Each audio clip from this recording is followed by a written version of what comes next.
Hello all, welcome to Simple Max Magic Tamil. Find the simple interest on rupees 8,000 at 7% per annum for 1 year 6 month. இங்கே வந்து principal amount வந்து 8,000 ருபீஸ்ன்னு சொல்லியிருக்காங்க. R வந்து 7%, என் வந்து 1 year 6 monthன்னு சொல்லியிருக்காங்க. இப்போ இதை நம்ம டெசிமலுக்கு கன்வெர்ட் பண்ணலாம். 6 month நம்ம இயராக கன்வெர்ட் பண்ணோம். 6/12ன்னு போடலாம். இது 0.5 இயர்னு வரும். அப்போ டோட்டலாக 1 + 0.5 equal to 1.5 year. Simple interest formula PNR by 100. இந்த வேல்யூஸை இதில் சப்ஸ்டியூட் பண்ணலாம்.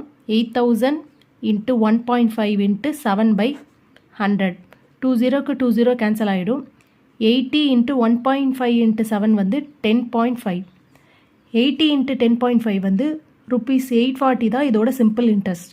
இந்த வீடியோ உங்களுக்கு பிடிச்சிருந்தா லைக் பண்ணுங்கள், ஷேர் பண்ணுங்கள், மறக்காமல் சப்ஸ்கிரைப் பண்ணுங்கள். Thank you so much.